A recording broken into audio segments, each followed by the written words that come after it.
గత పాఠంలో లాబాను తన అల్లుడైన యాకోబును తరుముతూ వచ్చాడు.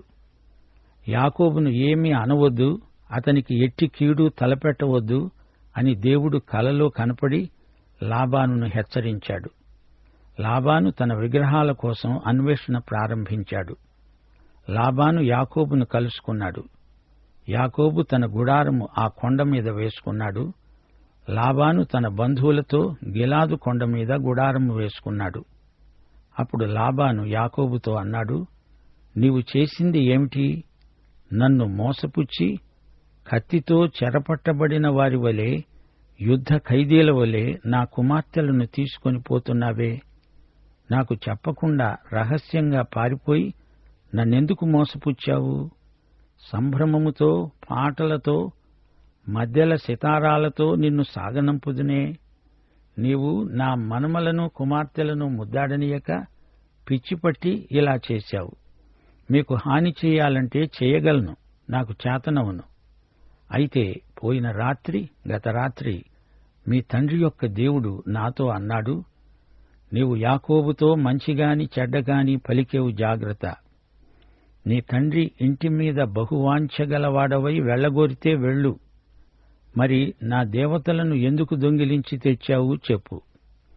లాబాను తెలివైన వంచకుడు, మండిపడుతూ వచ్చాడు.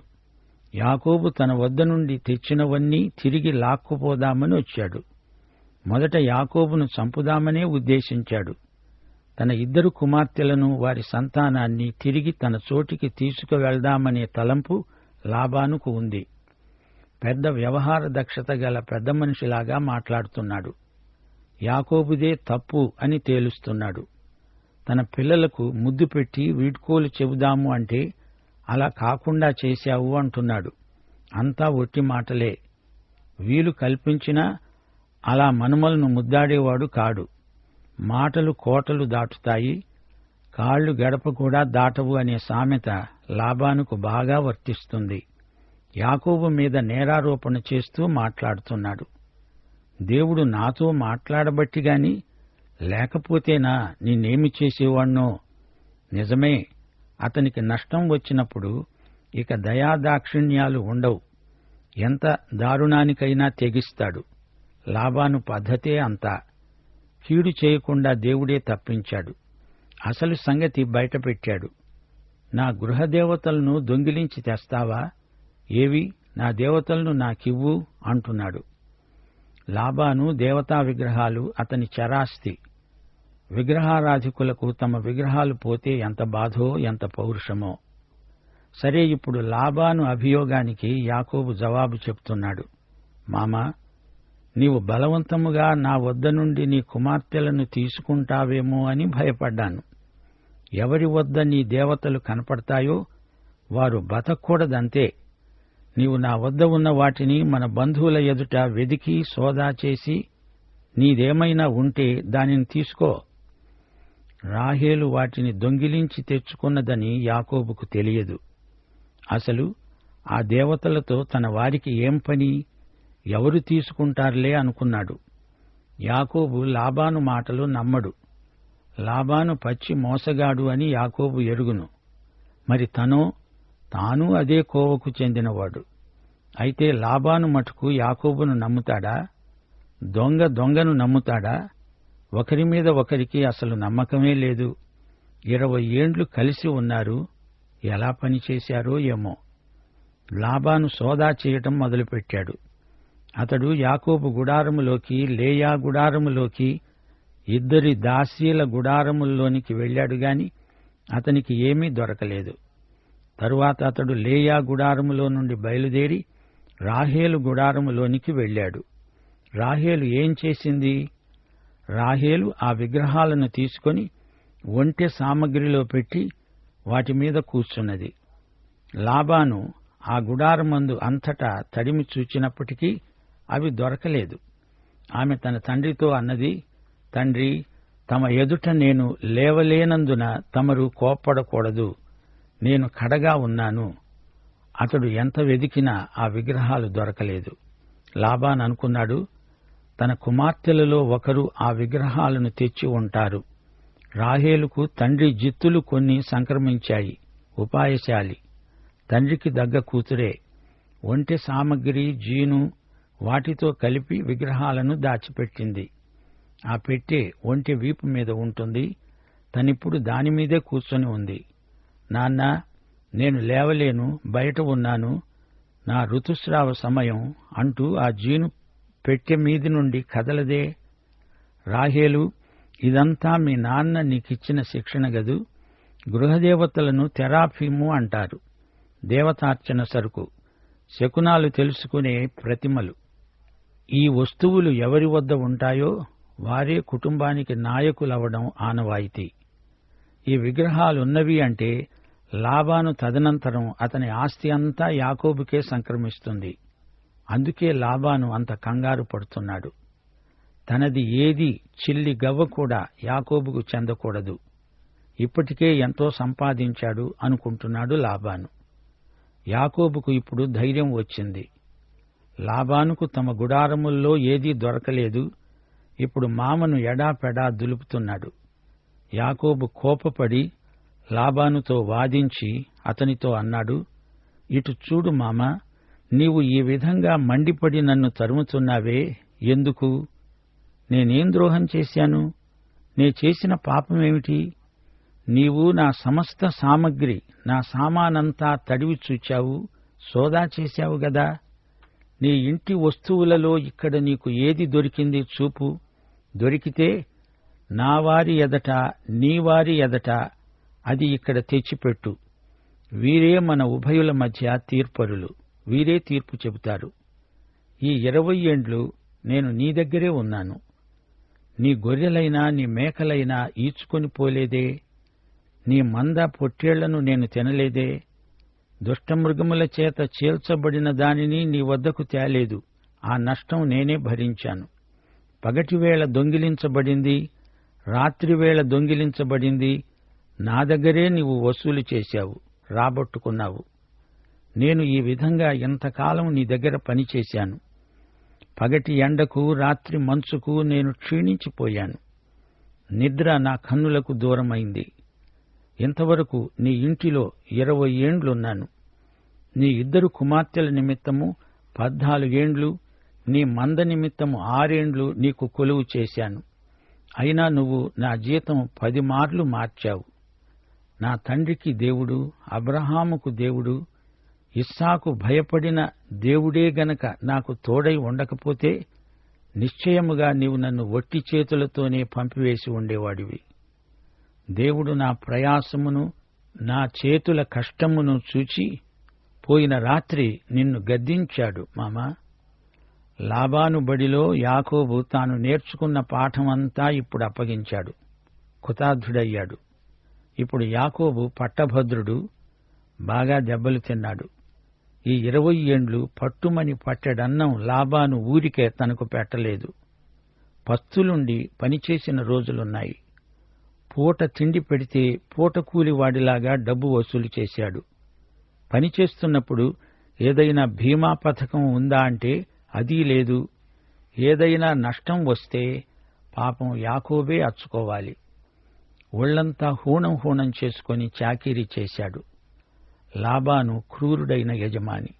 ఎండనక వాననక నరాలు తెంచుకొని పనిచేశాడు యాకోబు. లాబాను విశ్వవిద్యాలయంలో, యాకోబు, నీకు పట్టా దొరికింది, దానిమీద రాసి ఉన్న బైబిలు వచనం చదివి చెప్పు సోదరా. ఏమిటది? గలతీ 6వ అధ్యాయం 7వ వచనమా? మోసపోకండి, దేవుడు వెక్కిరించబడడు. మనుష్యుడు ఏది విత్తుతాడో ఆ పంటనే కోస్తాడు. అంతేనా? యాకోబు, ప్రియ సోదరా, నీవు ఇంట్లో ఉండగా దేవునికి లోబడలేదు, కాని బయటికి వెళ్లిపోయి లాబాను మామకు లోబడవలసి వచ్చింది. ఇస్సాకు పెద్ద కొడుకును, జ్యేష్ఠుణ్ణి మోసగించావు. ఇక్కడ లాబాను పెద్ద కుమార్తె, జ్యేష్ఠురాలు నీకు తగ్గ శాస్తి చేసింది. జ్యేష్ఠత్వం క్రయ విక్రయ విధానమనుకున్నావా? ఇంటి దగ్గర దేవుడిచ్చేదాకా కనిపెట్టలేకపోయావు. ఇక్కడ 20 ఏండ్లు సహనంతో చచ్చి చెడి పనిచేశావు. నీ పాఠ్య ప్రణాళిక దేవుని నిర్ణయం. ఏమంటావు యాకోబన్నా? తండ్రిని మోసగించిన నిన్ను మామ మోసం చేశాడు. చిన్నవాడివి పెద్దవాడివైపోయావు. ఇక్కడ ఏమి జరిగింది? చిన్నది కావాలంటే జబ్బు కండ్ల పెద్దది నీ మొదటి భార్య అయింది. నీ తల్లి రెబెకా నీకు వేషం వేసి పంపింది. రేపు నీ కొడుకులే అదే విధంగా నిన్ను మోసం చేస్తారు చూడు. యోసేపు చచ్చిపోయాడని చెప్పి ఏదో జంతువును చంపి అందులో యోసేపు అంగీని ముంచి తెచ్చి నీకు చూపుతారు. నిన్ను మోసం చేస్తారు. పాఠాలు నేర్చుకోక తప్పదు. యాకోబు సోదరా, అనుభవం మాకు గొప్ప పాఠం. నీ తండ్రి గారాబు కొడుకు విషయంలో నీవు నీ తండ్రిని మోసగించావు. నీ గారాబు కొడుకు యోసేపు విషయంలో మోసగించబడతావు. నీవు విత్తిన విత్తనం, నీవు కోసిన పంటే. అదే ఇది. సరే, ఇప్పుడు మామ అల్లుళ్ల మధ్య ఒప్పందం కుదిరింది. దీనినే మిస్పా నిబంధన అంటారు. లాబాను అన్నాడు, ఈ కుమార్తెలు నా కుమార్తెలు, ఈ కుమారులు నా కుమారులు, ఈ మంద నా మంద, నీకు కనబడుతున్నదంతా నాది. ఈ నా కుమార్తెలను గాని వీరు కన్న కుమారులను గాని నేడు నేనేమి చేయగలను? కాబట్టి నీవు నేను నిబంధన చేసుకుందాము రా. అది నాకు నీకు మధ్య సాక్షి. అప్పుడు యాకోబు ఒక రాయి తీసుకొని దానిని స్తంభముగా నిలవబెట్టాడు. యాకోబు రాళ్లు పోగు చెయ్యండి అని బంధువులతో చెప్పాడు. వారు రాళ్లు తెచ్చి ఒక కుప్పగా వేశారు. వారు రాళ్ల కుప్ప దగ్గరే కూర్చుండి భోంచేశారు. లాబాను ఆ రాళ్ల కుప్పకు యగర్శాహదూత అని పేరు పెట్టాడు. సాక్షి కుప్ప, సాక్షి సమూహము అని ఆ పేరుకు అర్థం. దీనికి హెబ్రీ పత్రిక 12వ అధ్యాయం 1వ వచనం మంచి వ్యాఖ్యానం. ఇంత గొప్ప సాక్షి సమూహము మేఘము వలె మనలను ఆవరించి ఉన్నందున మనము కూడా ప్రతి భారమును, సులువుగా చిక్కులు పెట్టే పాపమును విడిచిపెట్టి విశ్వాసమునకు కర్త, దానిని కొనసాగించేవాడు అయిన యేసు వైపు చూస్తూ మన ఎదుట ఉంచబడిన పందెములో ఓపికతో పరిగెత్తుదాము. ఎంత గొప్ప సాక్షి సమూహమో! యగర్శాహదూత, ఇది జ్ఞాపకాల సాక్షి కుప్ప. అయితే మామ పెట్టిన పేరుకు పైగా అల్లుడైన యాకోబు మరో పేరు పెట్టాడు, గలేదు. గలేదు అంటే ఈ కుప్ప నీకు నాకు మధ్య సాక్షి అన్నాడు లాబాను. ఈ 2 పేర్లుగాక మరో పేరు మిస్పా. మనము ఒకరికి ఒకరము దూరముగా ఉండగా యెహోవా నాకును నీకును మధ్య జరిగేది కనిపెట్టి ఉంటాడు. ఇది మిస్పా అనే పేరుకు అర్థం. సోదరీ సోదరులారా, ఈ రోజున యేసుక్రీస్తే మనకు యాగర్ శాహదూత, యేసుక్రీస్తే మనకు గలేదు, యేసుక్రీస్తే మనకు మిస్పా. ఒకప్పుడు దూరస్థులం, ఇప్పుడు క్రీస్తునందు దేవునికి సన్నిహితులం. దేవుడొక్కడే, దేవునికి మనుష్యులకు మధ్యవర్తి ఒక్కడే, ఆయన యేసుక్రీస్తు అనే నరుడు. దేవునికి 100,000 స్తోత్రములు. లాబాను అన్నాడు, నీవు నా కుమార్తెలను బాధపెట్టినా, నా కుమార్తెలను గాక ఇతర స్త్రీలను పెళ్లాడినా, చూడు, మన యొద్ద ఎవరూ లేరు కదా. నాకు నీకు దేవుడే సాక్షి. నాకు నీకు మధ్య నేను నిలిపిన ఈ స్తంభాన్ని చూడు, ఈ కుప్ప చూడు. హాని తలపెట్టి నేను ఈ కుప్ప, ఈ గుట్ట దాటి నీ వద్దకు రాకుండా, నీవు ఈ కుప్పను, ఈ స్తంభాన్ని దాటి నా దగ్గరికి రాకుండా, ఈ కుప్ప సాక్షి, ఈ స్తంభం సాక్షి.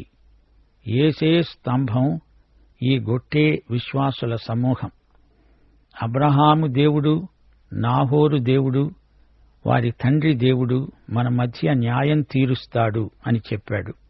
అప్పుడు యాకోబు ప్రమాణము చేస్తూ అన్నాడు, ఇస్సాకు భయపడిన దేవుని తోడు. అంతటా యాకోబు ఆ కొండ మీద బలి అర్పించి భోజనము చేయడానికి తన బంధువులను పిలువగా వారు భోజనము చేసి కొండ మీద ఆ రాత్రి వెళ్లబుచ్చారు. తెల్లవారినప్పుడు లాబాను లేచి తన కుమారులను తన కుమార్తెలను ముద్దు పెట్టుకుని వారిని దీవించి బయలుదేరి వారి ఊరికి వెళ్లిపోయారు. 31వ అధ్యాయం చివర ఈ నిబంధన ఎలాంటిదో చూచారా?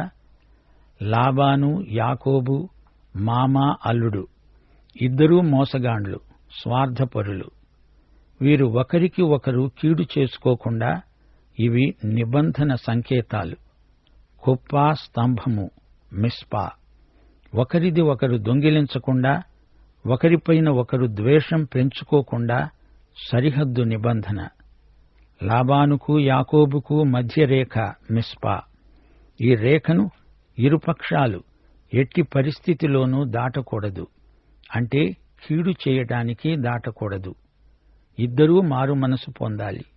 లాబాను, యాకోబు ఇద్దరూ సమాధానంతో నీవు ఇటు, నీవు అటు వెళ్ళండి.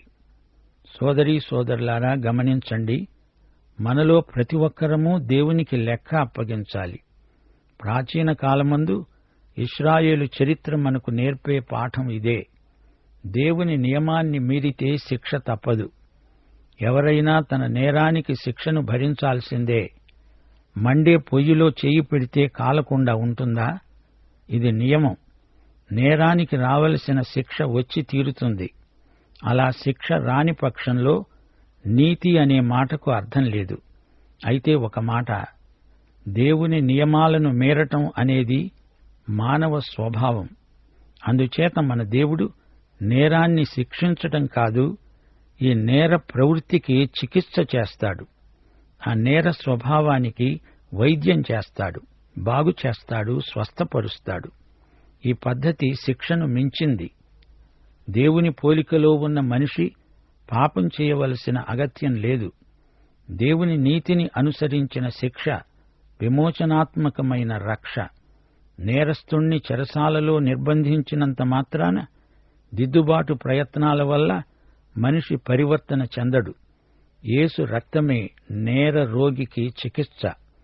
మానవతా దృక్పథంతో నేరస్తుణ్ణి సంస్కరించే ప్రయత్నాలన్నీ విఫలమైపోయాయి. క్రీస్తునందు మానవుని నేర స్వభావానికి శిక్ష విధించబడింది. ఇదే నేర స్వభావానికి చికిత్స.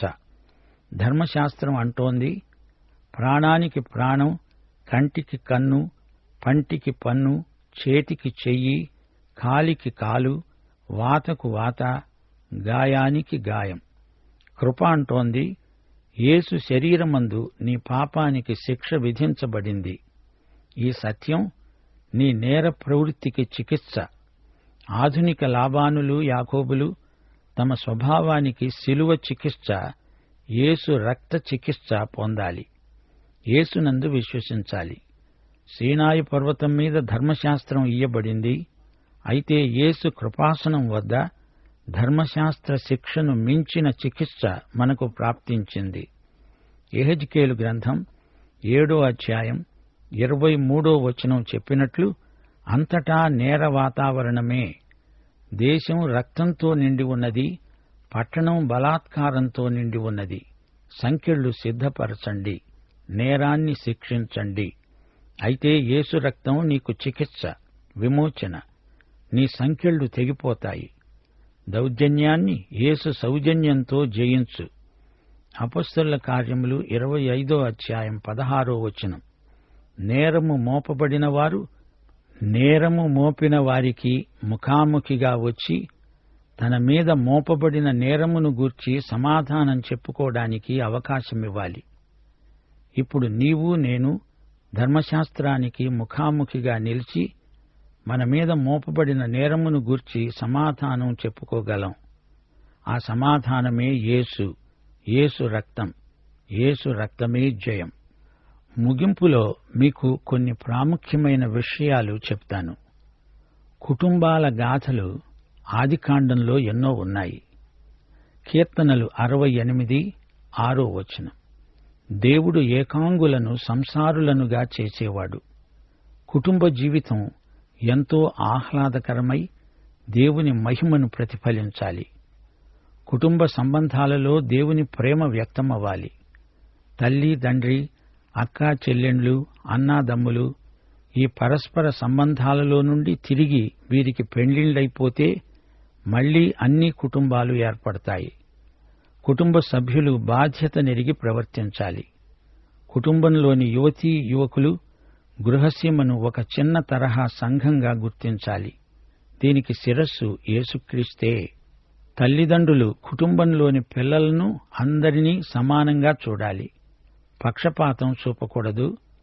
బైబిలులోని సామెతల గ్రంథం కుటుంబ గ్రంథమని చెప్పవచ్చు.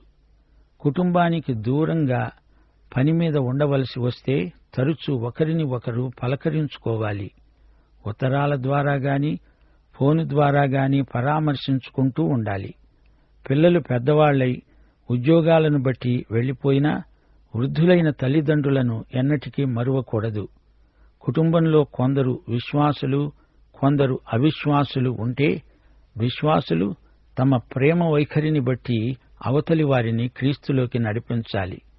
మన క్రైస్తవ సాక్ష్యం వినయ విధేయతలతో కూడినదై ఆకర్షణీయమై ఉండాలి. సామెతలు 3:33 నీతిమంతుల నివాస స్థలమును యెహోవా ఆశీర్వదిస్తాడు.